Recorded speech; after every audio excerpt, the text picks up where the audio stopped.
Shall we kick off? Can I just check you can hear me? Yes, your connection is perfect. So I'm going to quickly, as usual, just introduce Ukrainian Spaces. Sergey has already heard this, and some of you as well, but it's important for everyone else to know why we're here and what we're doing. And essentially what we're doing here is that we see millions of Ukrainians with perfect English sharing their stories across social media platforms. But for some reason, the conversations about Ukraine are still dominated by Western, mostly white and mostly male folks.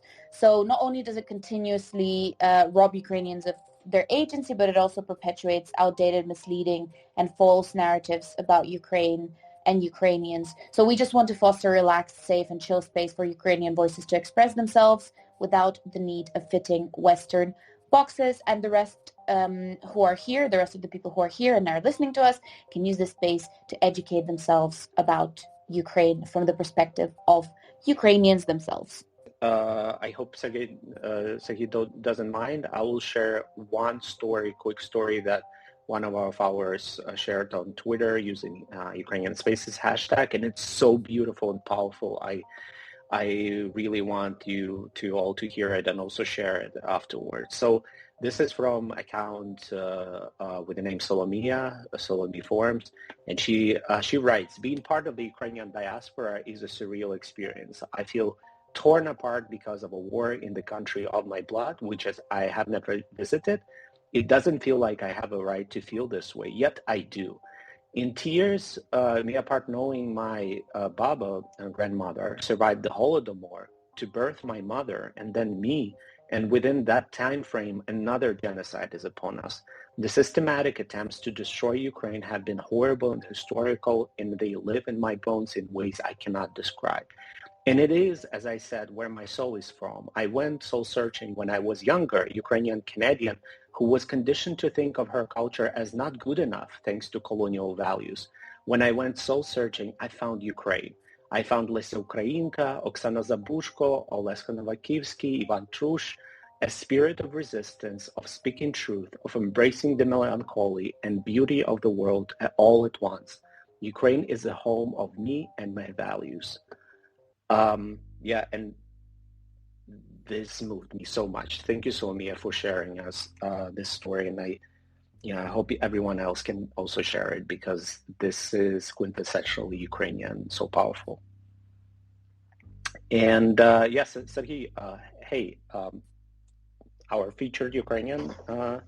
Hello. Yes, Sergey Mohov, and he comes back to us again. Because for a very simple reason, he is one of our most favorite Ukrainians on social media, on Twitter, and he is one of our favorite truth tellers about Ukraine. That's why the topic that we try to set today is about uncomfortable truths that maybe a lot of foreigners do not want to hear about Ukraine. And Sergey is the best person to talk about it. Literally, I love every post he does. Can you quickly introduce yourself, what you do, where you come from, and what is your has been since the genocide started? Yeah, sure. Well, hi everyone. Thank you for joining this space. I'm honored to be here. It's the second time, actually. I've been listening before, though, so I'm not entirely new to all of this. It's really cool stuff you guys are doing, by the way. So yeah, I'm Sergey. I'm actually a game designer. I make video games. I have been working as a game designer for, I don't know, something like 12 years now. And yeah, I live in Finland, in Helsinki. And actually my job is what brought me here. Now, I have never kind of lost, touch with the Ukrainian civil society. I have friends there. I have always gone back home a couple of times a year. Over the years that I've lived abroad, I basically consider myself, things like I don't like the word expat, but I don't like it to the extent that it implies that you will come back. That's kind of what I wanted to say, because I guess the common stereotype, and that's actually something that maybe touches on our topic today a little bit, is that the only people that are that can be called expats are Americans and Western Europeans, and everybody else is an immigrant, right? And the subtle difference between those two terms, besides the obvious racism, is that immigrants are implied to be people who leave their country, live abroad indefinitely, right? That's kind of the idea, is that you kind of go seeking better life, right, and so on, and you kind of stay. It's sometimes true of anybody.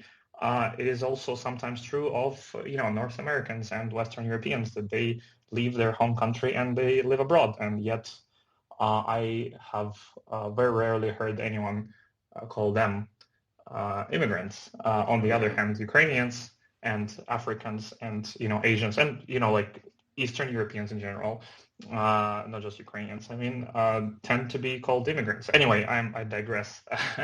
Oh no, basically, it's a space for you to claim, and absolutely for every featured Ukrainian. So And you are free to discuss whatever and vent as however you like. and Yeah, we're jumping straight into the uncomfortable truths today, so this is perfect.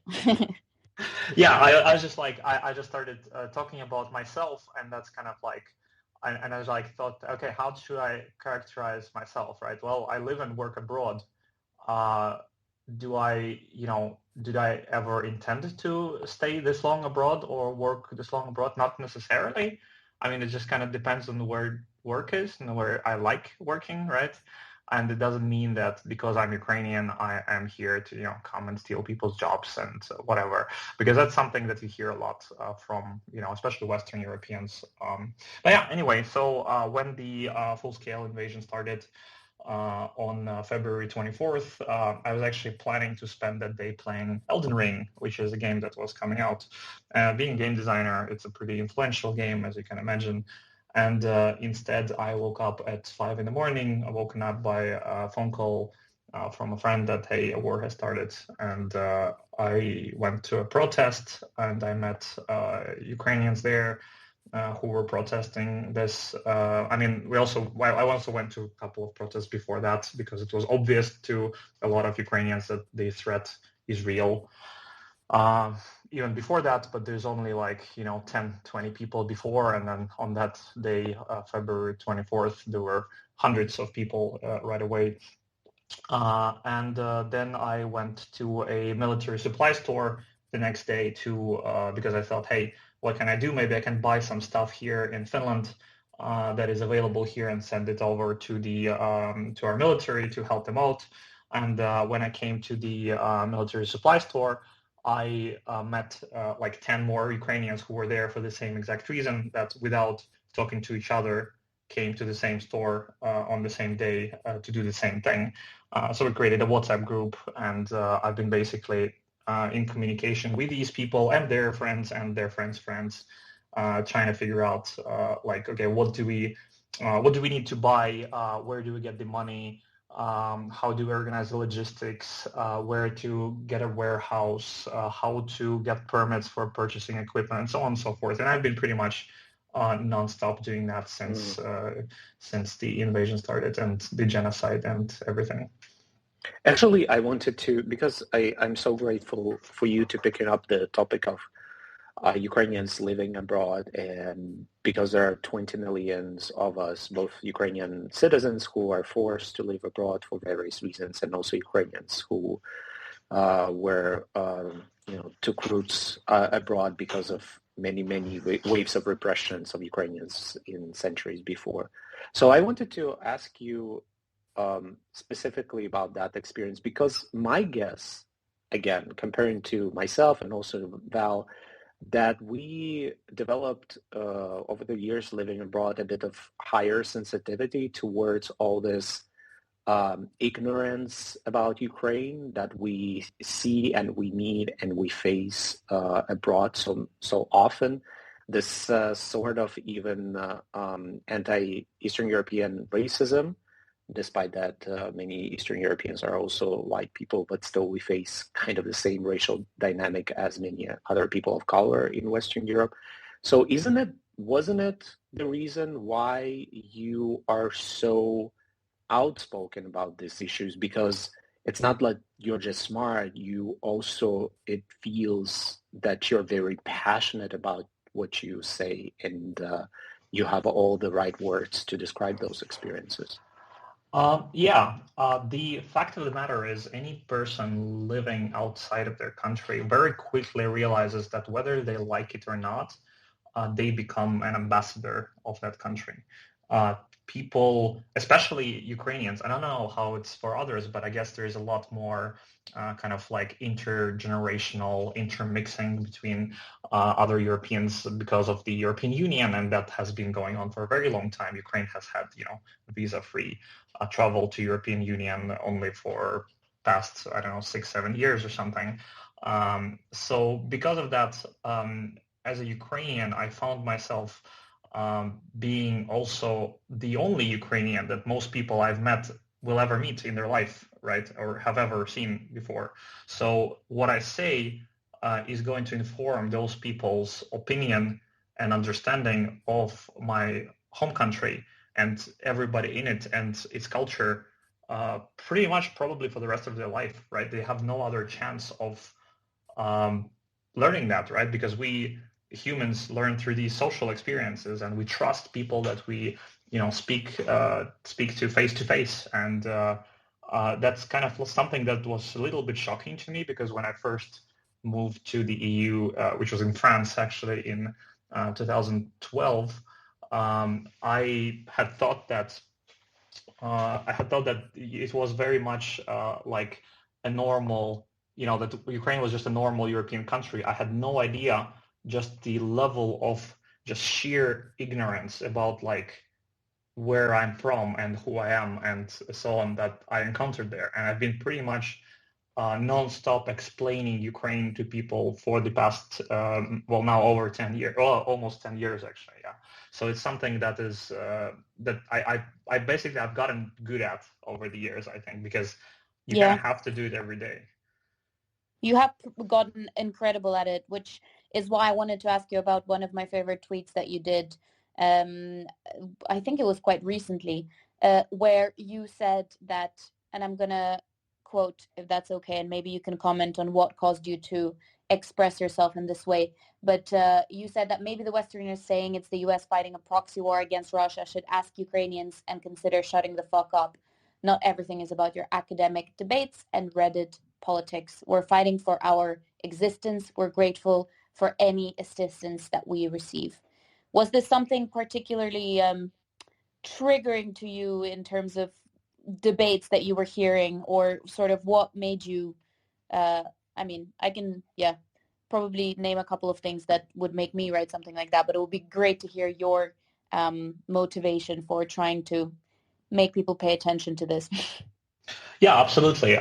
So the main thing that kind of triggered me to write that thread in general was that I've noticed that people in the West, have these abstract discussions about like, should Ukraine do that, or should Ukraine do this, or Russia is that, and Russia is this, and they operate on these pretty simplified versions of history that are told through narratives rather than, through actual research. People have different opinions. Some are pro-Ukrainian, some are pro-Russian for some reason. I don't know why Russians actually hate you, just as a reminder to everybody. But anyway, like the whole thing is that when people operate with terms like, NATO expansion, they don't even notice what those terms imply, right? Like it implies that NATO is an actor in the Eastern Europe that is actively trying to expand. And as a Ukrainian, and if in fact as any Eastern European country that used to be a part of the Soviet Empire, and every person that lived in those countries knows, NATO is extremely reluctant to accept new members, and especially when it comes to countries that used to be a part of the Soviet Union. Ukraine first tried to join NATO in 2008 and was rejected. And we've been saying that we want to join NATO ever since, pretty much, except, we actually fought a bloody revolution for the sake of, potentially one day maybe joining the EU and NATO. And it is a part of our constitution, in fact, that Ukraine's aspirations are European and Euro-Atlantic, right? So joining the EU and joining NATO. Those are all things that have had overwhelming support in the society since Russia has invaded in 2014. And yet, somehow, this is positioned as NATO deciding that it wants to expand, right? So on the one hand, it's Russian propaganda, right, where Russia is justifying its illegal invasion of Ukraine through this narrative of NATO expansion, because NATO has been a boogeyman in Russia, since Soviet Union times, pretty much, and never kind of stopped. On the other hand, it's being perpetuated by people, sometimes well-meaning people, who just use these terms like NATO expansion to the east, right? The fact is, NATO did not expand into Estonia. NATO did not expand into Lithuania. NATO did not expand into Poland. All of these countries joined NATO and had to go through painful and long-lasting and expensive reform of the civil society, of the legislatures, of their armies for years, and it was expensive and it was hard and it was necessary to protect themselves from Russia. And Ukraine is no different. Absolutely, and it's jarring all the time that folks always, a lot of folks actually in the West always deny a representation for those voices in conversations that are directly linked to this. Like, for example, if you talk about NATO, so-called NATO expansion in the region, why not asking Estonians and Lithuanians and Poles and Ukrainians what they think about this? Do they feel like it is expansion, or is it experience related to something else? And partly, I'm super grateful for you speaking out uncomfortable truths, because not only you keep continuously exposing, say, colonial attitudes towards Eastern Europeans and Ukrainians, the lack of agency that is granted us by our a lot of our Western friends, but you also spend equal amount of time exposing Russian colonialism. And this is where we overlap so much, because this is a topic for me very close to home, personal. I also spent a lot of years mainstreaming it. And I wanted to ask you, and I ask it to a lot of people, why do you think that Russian colonialism as an focus, as an issue, it's so easy for us to pin and describe, but it has been in such a hidden plain sight for many decades for everyone else in the West? Well, a part of it is that a lot of the Western countries that are now democratic that we're talking about here, France, UK, Spain, Germany to a degree, had empires over their history, and they had that colonial mindset not that long ago. And during that history, they dealt with other empires in some ways or others, right? They fought against them, they forged alliances with them, they allied with them against other empires, they traded with the empires and so on. Like the imperial age, this is really not that long ago. And after pretty much after World War I, the Western countries started to decolonialize, and they started reconsidering their own histories, and they started, talking about the the problems that came with colonialism and imperialism, and they started criticizing that, and they started, they started giving voices to all of those people whose voices were suppressed for a long time, and Russia never did that. And the thing is that it's easy to assume as a French person or as an American that if these things happen in your country, that there's a movement to to decolonialize, right? To give to grant agency to the peoples that used to be a part of your empire, or that your country has treated unfairly in the past. That Russia, who is also a country in Europe, partially, has done the same, right? And that because they are they look like you, right? They're white. Putin wears a suit. He doesn't wear a fur hat. He does ride a horse every now and then, but when you listen to his speeches, well, not the latest unhinged ones, but over the years, he seems like any other Western politician, and so do the other people of the Russian government. And people in the West look at Russia and they're like, well, they're like us, right? Because they look like us, so it must be the same thing, and it absolutely actually isn't. And the history is different, and the attitude toward history is also very different, it turns out. Right.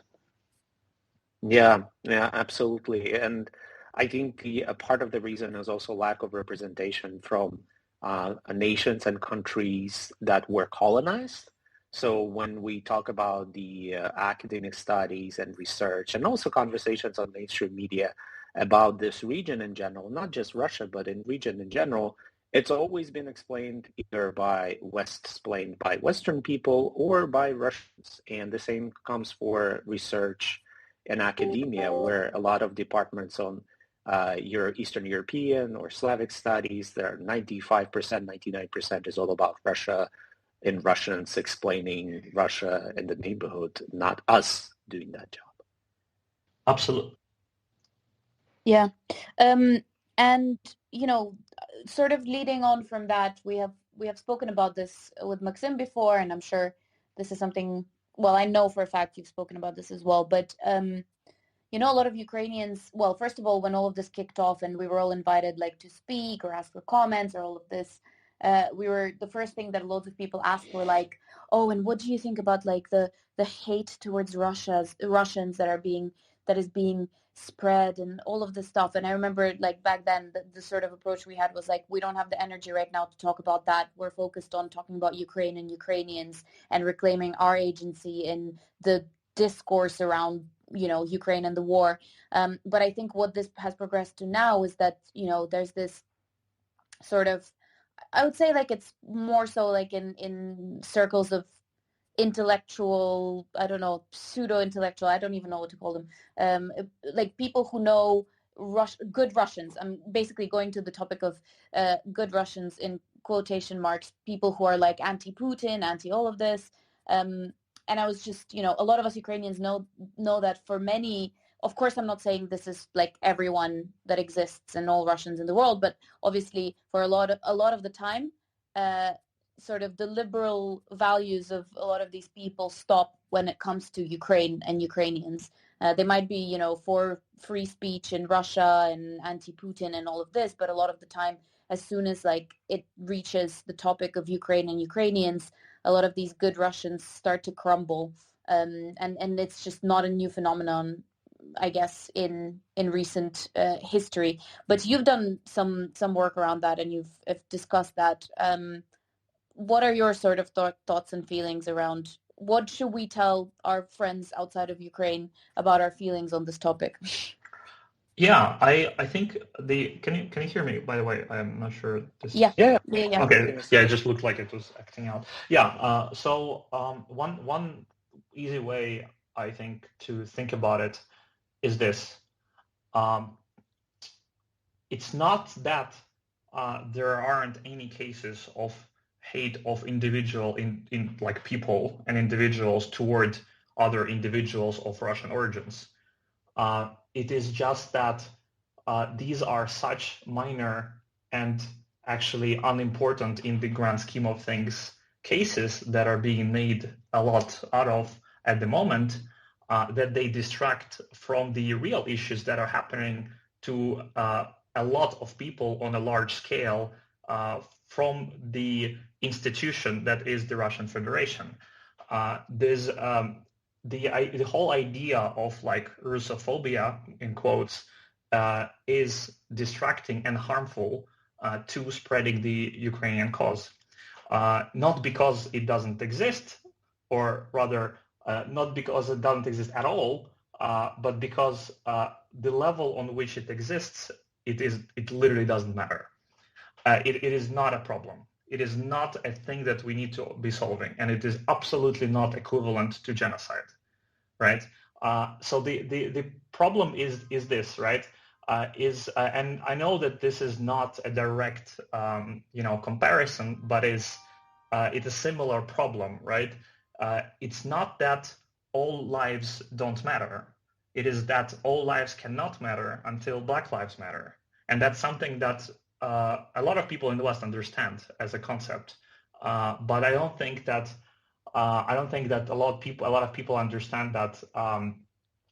Saying hashtag not all Russians and trying to fight Russophobia, so to speak, is a kind of problem in the same vein, right?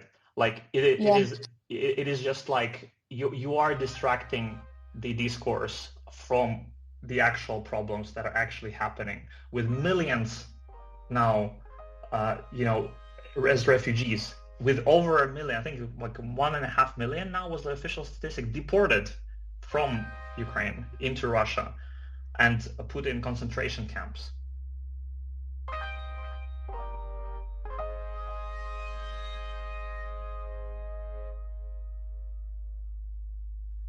With 22,000 civilians killed in Mariupol, with children and children's hospitals bombed, with maternity wards of hospitals bombed and people killed in there, with people being starved, with grain being requisitioned from peasants in the southern from agricultural workers in southern Ukraine, right?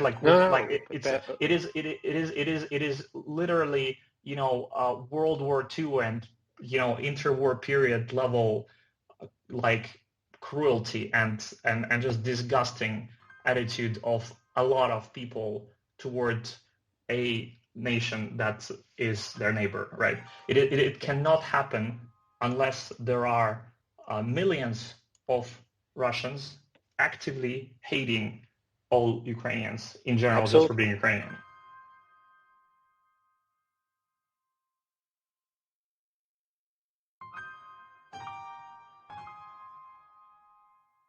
And then a slip with peasants is not coincidental, because this has happened to us before. A genocide of 30s, and then man-made famines in 1918 and 1947 by Russians doing exactly the same thing. And it has been happening to us and other nations over and over again. And I think it's not because only Putin, but because Russia has this serious problem with not accepting reality of being colonial power and not atoning for all those genocides and crimes they did over and over again for centuries. And they're so integral to their identity that even conversations about these crimes are extremely uncomfortable, even for the most liberal people. Yeah. And we've had these incidents almost daily. The experiences that are very uniquely to Ukrainians, when even the people who are most adamantly anti-Putin, but God forbid you will say something about the collective responsibility of Russian state and Russian people for decades and centuries of genocides and conquests, and then you get all the aggression possible from those people, verbal abuse, everything. It's so bizarre. It happens all the time, like clockwise. Yeah, and it's the same thing with like domestic violence, right? It's not that all men are responsible for domestic violence.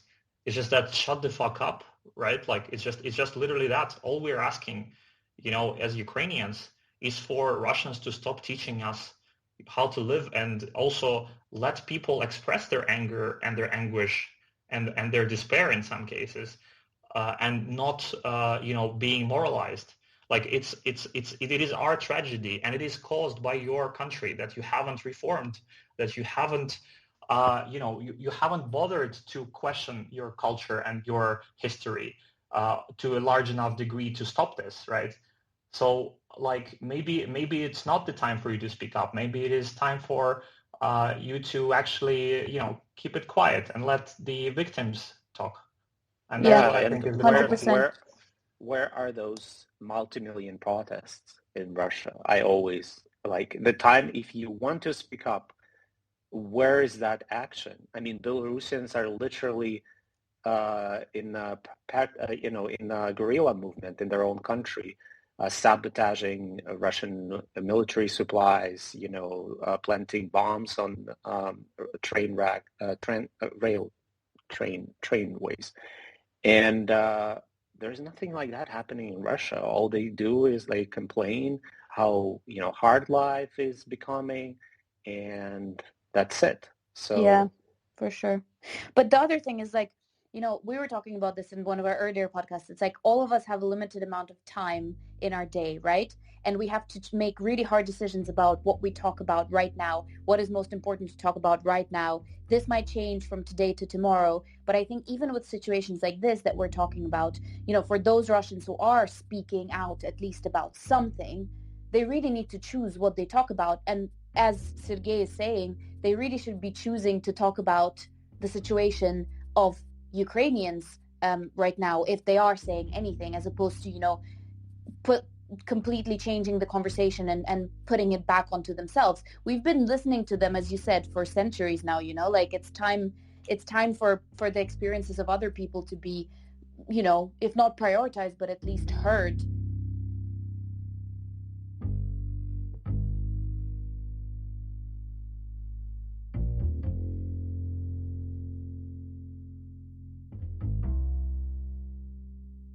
I had this thought, and it would be interesting to know what Sergey you have to say about this. But I was going through my own sort of like, how do I respond to, you know, Russian friends and people I know who are not speaking out at all about anything. And to me, I'm kind of like, to me, if you're not actively against it, publicly against it, I don't know if I necessarily endorse your silent behavior, but I don't know. I don't know what others think. Yeah, I agree. I think that it is a moral imperative on everyone, and especially Russians, to say that they don't agree with what is happening, at least, right? That's the least you can do. And I also think that it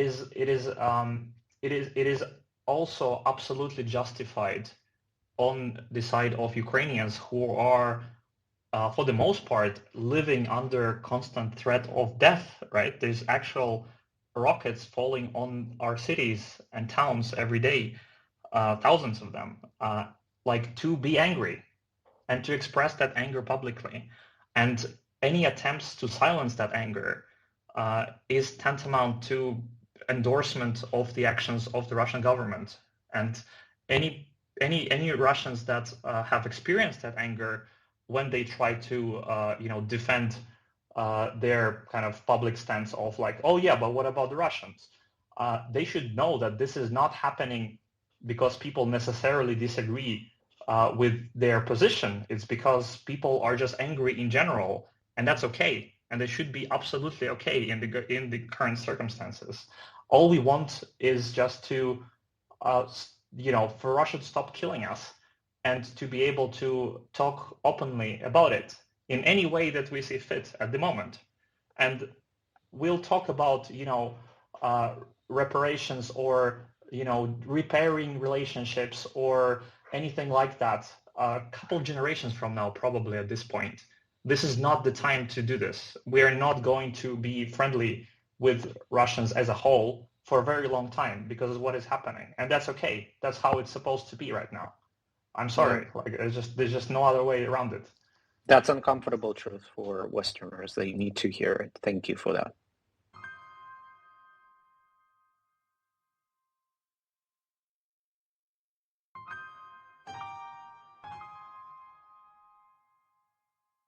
And I wanted to, also ask you, To help a bit, a lot of folks that are listening to us, including, there are a lot of journalists out there, Western journalists, and part of the reason why they always come here is to be a bit better at covering Ukraine and understanding exactly maybe the reason why it's not okay to put side by side Russian and Ukrainian voices in each report you do, or do this both sidism, like what about Russians and what they say, or equalize our tragedies, and they're not equal by any merit. So if you were, you do it every day on Twitter anyway, but if you would zero in on a couple of things that foreign and specifically Western media get really wrong when they cover Ukraine, and how maybe to do it better, what would you say and what would you pick? One thing that, and that's not new at all, is a kind of trope that I've seen a lot coming from, in equal measures, Russian propaganda and Putin himself and Western media. And it's to some degree indistinguishable from each other when you actually listen to language used, is the idea of common history between Russia and Ukraine. And just the idea of like, oh yeah, these people are either, to use the Russian term, fraternal peoples, or they share a lot of common history and culture, or any permutation of this statement is harmful at the moment. And in fact, when you actually start looking into the quote unquote common history of Russia and Ukraine, it is not what you think, right? Ukraine, in its most recent, century or two of history, has experienced many genocides by Russia. It has been invaded. It has been cheated out of territories. It has been, its state has been dismantled. Its language has been it has been forbidden there's actually a Wikipedia page that shows you all of the restrictions on the Ukrainian language that have been imposed over the centuries, and most of them are by Russia. Ukrainians have been literally enslaved by the Russian Empire, and later also by the Soviet Union.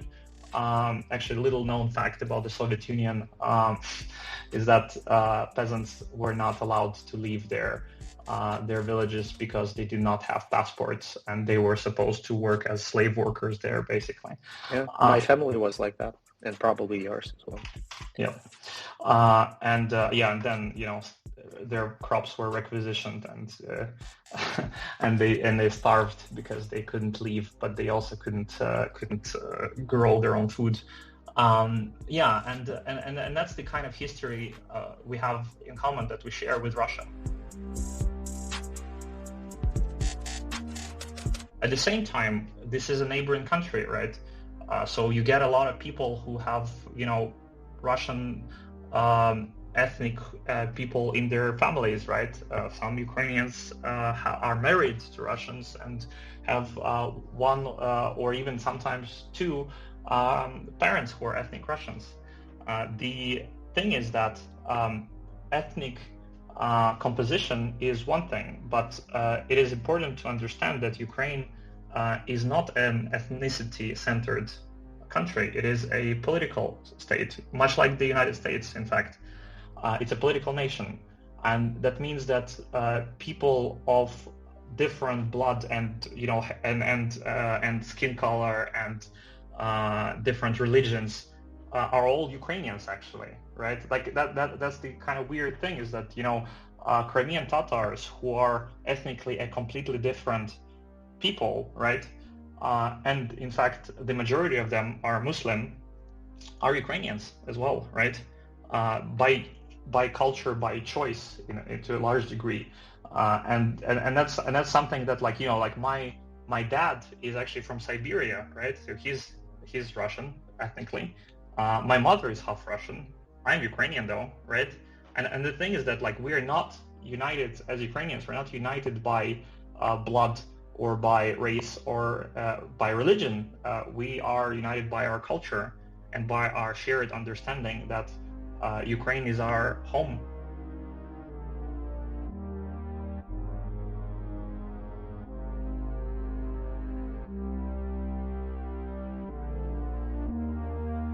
But that's something that is often misrepresented in Western media also, because in Western media we often hear the narratives of Russians and Ukrainians, and and when talking about that, I often hear confusion when it comes to language and religion and ethnicity and nationality, and those concepts get mixed up, and that's also to me a problem.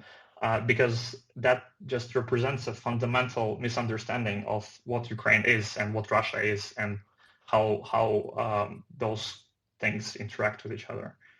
Yeah, and so one of the most popular myths when folks abroad think of Russia, they think of a nation state of Russia means Russian ethnically, when in fact when you look at the size of that state, no way it's a national state, and you see at the lands, the majority of those lands were conquered, colonized, appropriated. You cannot compare and put on the same level such places and people as Ukrainians and Russians. And I remember clearly our first guest, Olekshin, on the first podcast of the series on the first live event, he, compared even the language that is used in Russia describing Russians. There is Россиянин, which means a citizen of a Russian Federation, and there is Русский, which means ethnically Russian. And there is no such thing in Ukraine at all. I mean, whether it is Georgian Ukrainian as me, or Oleg, who is a Korean Ukrainian, or Russian Ukrainians, or any others, we have just one word describing it, our identity, and it's Ukraine and being Ukrainian. And this, I think, a very powerful example of the time, and I wish people bring that up more often. Yeah. Or, which is better, let's never bring up Russia in a conversation about Ukraine. At least I would love to live to that day when it actually happens and I have an opportunity to explain Ukraine and explain Ukrainianness without mentioning fucking Russia a single time. Yeah. And Maksym, didn't you say that you at one point / still have boycotted attending events about Ukraine that have Russia in the title? Oh yeah, and it still happens. And actually, wanted to ask Sergey maybe a tip to everyone else who does events, how to properly identify this problem and also fix it, because we see a lot of events that are technically devoted to Ukraine, but still keep centering Russia in the name, with the choice of speakers, with the choice of narratives. And sometimes when you actually confront people about it, and in my cases, I had to cancel many times or decline invitations, people get really offended because they were like, well, we're just trying to help. I don't understand what is wrong. And maybe, Sergey, you have a very good way to explain people how they should spot when the conversation is centered, the conversation about Ukraine is actually centered on Russia, and which is totally inappropriate. One example I can give is, for instance, the war that is happening right now, right? And what people tend to call it. I've heard the term Ukraine war in the Western media, and in event names also in some cases used quite a lot, and that kind of makes it sound like it's just a war happening in Ukraine, and it's a war happening between Ukraine and whom exactly? I'm sorry, who started this war? Like who are the combatants? Who are the who's the problem? Who's the problem here, right? Like, let's talk about that, right? Let's talk about who invaded, right? And that's why if you actually look up on Wikipedia what this war is actually called, it's called the Russian-Ukrainian War or Russo-Ukrainian War, because Russia started it and it invaded Ukraine, and it is the aggressor. And using that term, for instance, like when I see the term Ukraine war, I get immediately skeptical about what I'm looking at, because what are you trying to convey here? Are you saying that it's a war that Ukraine is somehow to blame for, or that, or what are you saying, right? Invaded ourselves and we're killing ourselves because that's what we do, right? Oh, did you guys see the article that, maybe I shouldn't even talk about it, but the article that made the rounds about how Ukraine and the UK, like Boris Johnson and Zelensky had an opportunity to negotiate and they didn't, therefore Ukraine is to blame for the invasion of Russia. And I was like, yeah, well, we didn't invade ourselves, did we? It's not like the way to counter any of this is to just not invade. Like, blame should be put where blame is due, and not, some, I don't know, as I said before, pseudo-intellectual pieces of writing that, I don't know, may not detract from the real problem. It's a classic example of like, she was wearing a short skirt, so she deserves it. It's like, Yeah. what are you even talking about? Like, obviously, victim blaming 101. Exactly. Yeah. Yeah. And I mean, that's one thing. The other thing is, of course, like giving voices to like actually Ukrainians in events about Ukraine. That should be a no-brainer. But it's like, I mean, you guys have been saying this on this space for a very long time as well, right? That oftentimes you'll get people interviewing Russian experts on Ukraine. Like, I don't think there is such a thing as a Russian expert on Ukraine. In fact, I don't even think that there's such a thing as a Russian expert on Russia, because none of them, predicted anything that is going on right now, and they were denying it for many years. They don't even know what's going on in their country. They were lecturing us, saying like, "We'll stop this hysterics." I remember 100%. months before the invasion, and each and every liberal Russian and some were friends kept telling me, "Oh, this is hysterics. You're just hysterical. Stop doing that. Russia will never invade." And unfortunately, I still remember it, and I cannot forgive them for that, because that blindness, whether intentional or not, was part of the reason why we're in this genocide as well. Yeah, and not that I want to mention her name here, but we also, Ksenia Sobchak, the poster child of, I don't know what, Russian liberal values, that posted something along those lines as well, Maksym, basically saying like, screw the Western media, screw Ukraine, all of these hysterical people saying, Russia's going to invade, calm down, blah, blah, blah. Anyway, terrible way to... Fuck them. And yeah, exactly. But on a good note, Sergey, we need to wrap up because we have 5 minutes left.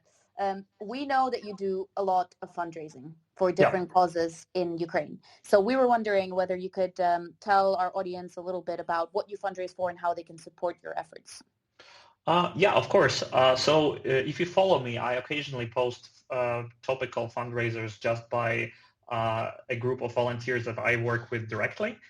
So I would encourage you to donate to us because we are very quickly buying things and immediately, giving it over to the troops.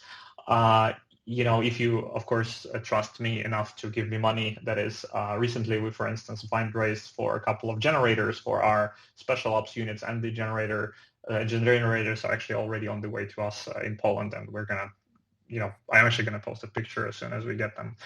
That's on a small scale. These other volunteers like that also on Twitter, and Twitter is very much a platform for Ukrainian volunteers who are trying to fundraise, and you can find them either through me or other volunteers, and I'm sure Maksym as well, retweeting those fundraisers, or just by looking around yourself.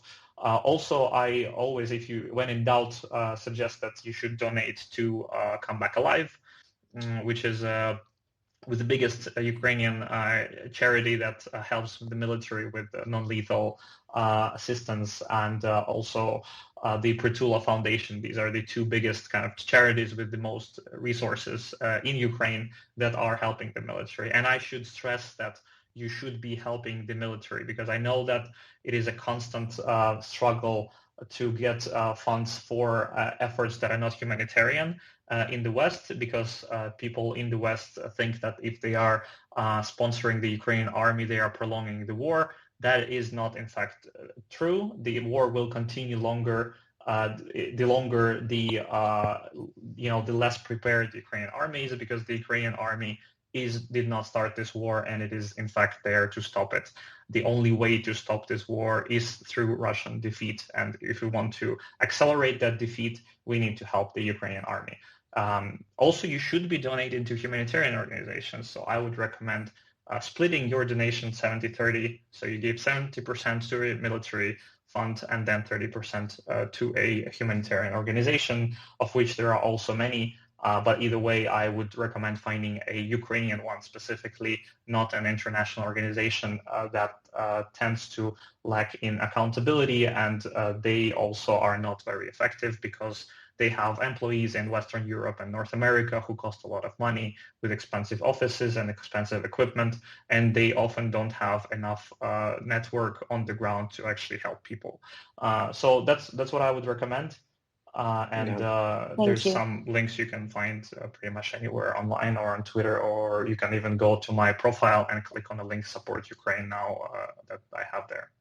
We won't name any names, but we all know who you're talking about. I also wanted to say that I think I've seen in recent, including ourselves, but also in recent sort of month or so, loads of Ukrainian creators and people who have been doing a lot of volunteer efforts, including yourself, Sergey, who have been educating the West about a lot of stuff, have started Patreon pages, PayPal accounts, all these various things. There's loads of good communications and narrative work as well that people can sponsor and fund, because, changing narratives and behaviors and attitudes has been really important as well in this war of Russian aggression. So thank you so much, Sergey, for coming again to join us. It was amazing. I loved it again, as per usual. Yeah, and just following up what Sergey said, as our previous guest, Anya Litvinenko, said on our Ukrainian Spaces, if you really want to make your Ukrainian friend super happy or just cheer them up a bit, just send a receipt about your donation. I think no matter how small it is, literally, if you will send me something that you donated, I don't know, 2 years or something today, I will be so much happier, and my soul will be healing reading this receipt. So please do that. Donate all the time. This is extremely important. And thank you, Sergey. You're super cool. I hope you get more followers from it, because you definitely deserve 10 times what you have now, even more. And maybe you will come back and we'll chat more, because I can discuss every your post maybe for an hour or so, each of them. I also wanted to say that, thank you, by the way, and thank you for inviting me. I just wanted to say that I'm 21 followers away from being designated a mass media in Russia, which is great, because I might appear on some list of people who are forbidden access to Russia, which is something that every Ukrainian should aspire to. In fact, every person should aspire to, I think. 100%. A badge of honor. Yes. Okay, folks, Slava Ukraini.